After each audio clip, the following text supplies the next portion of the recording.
My name is Brené Brown, and I am a shame and empathy researcher at the University of Houston Graduate College of Social Work. I am the author of I Thought It Was Just Me, Women Reclaiming Power and Courage in a Culture of Shame.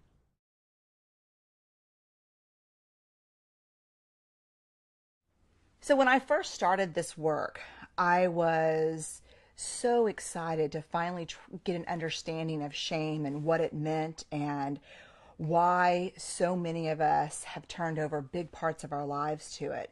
So when I first started the work, I was really passionate about talking about the what is it and how does it work. I wanted to explain to people, here's what I'm learning about shame.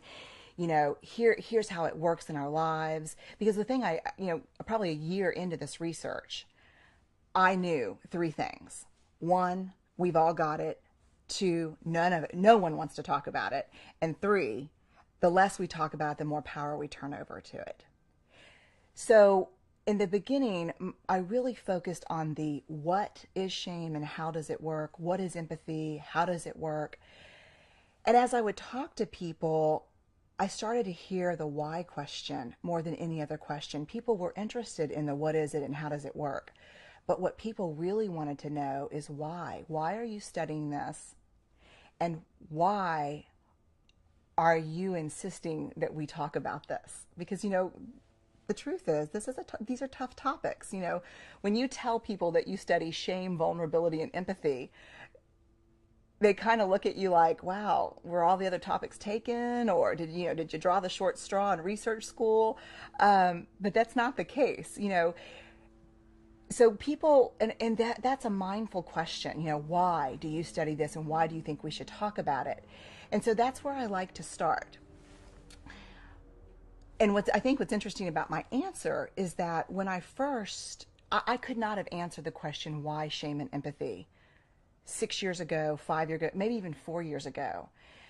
But now, after talking to hundreds of men and women around the country about shame and how it affects the way they live, love, parent, work, build relationships, I finally, for the first time and probably in my career, understand why.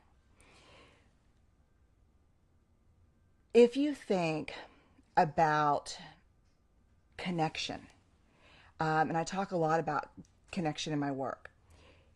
Connection is our ability to forge meaningful, authentic relationships with other people. I believe that connection is the essence of the human experience. It is what breathes lives and gives meaning to our lives. If you think about connection on a continuum, what I have learned is that anchoring this end of that continuum is empathy. It is what moves us toward deep, meaningful relationship. On the other side of the continuum connection is shame. It absolutely unravels our relationships and our connections with other people. And so to study shame and empathy and to ask people to engage in a national conversation about these things just for the sake of knowing shame and empathy, I think it might be too big of a question, too big of a favor to ask people to talk about it just for that sake. But what I have learned is that if we want to understand connection, if we want to understand what really fills our human spirit, we have to understand what anchors both ends of that continuum. The vulnerability piece is, if you imagine this continuum almost like an equalizer on a stereo, and it has a little knob that you can move, that knob is vulnerability. When we are in our best vulnerability, meaning open, willing to share not only our strengths with people, but our struggles, that moves us towards empathy. Empathy is about being vulnerable with people in their vulnerability. It's about being with folks. If you slide that knob on the continuum, over to shame, that's vulnerability at its worst. That's when I can't let you see these pieces of me because I fear that it will cause disconnection.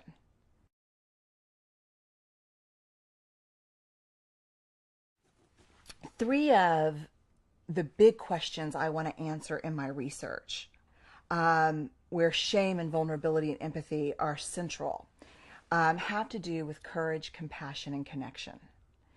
And so I'd like to kind of go through each of those. The first one is courage.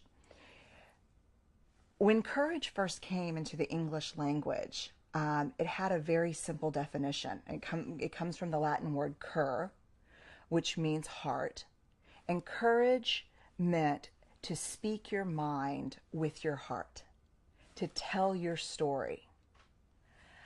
I think over time that definition has changed in terms of the way we use it.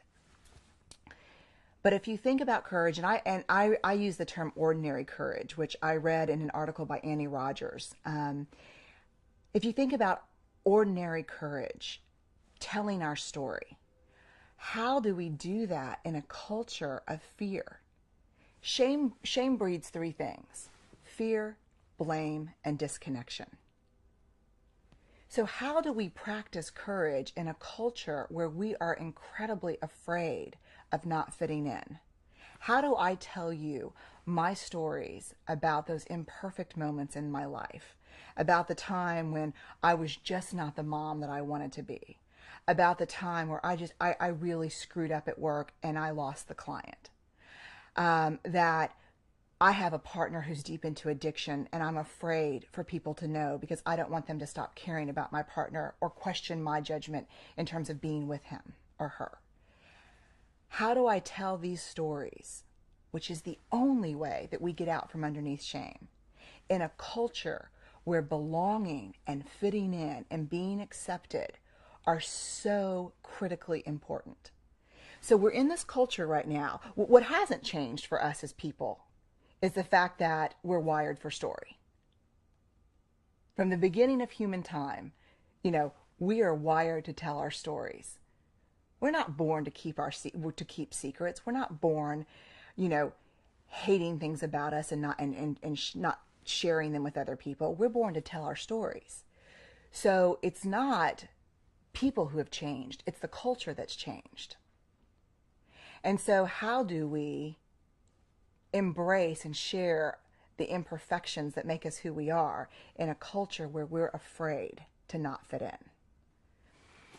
The second piece is compassion, and that is really in an important way related to story, because stories are only a form of connection when someone's listening and hearing us.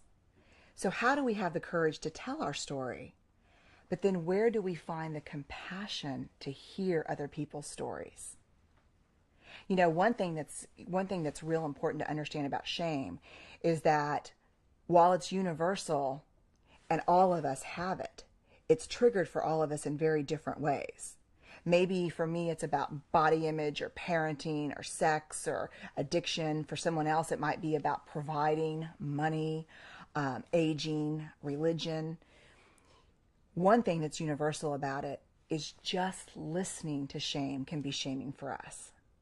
So if you were to share your story with me, how do I stay open and sit in that with you, as opposed to moving into blame and judgment?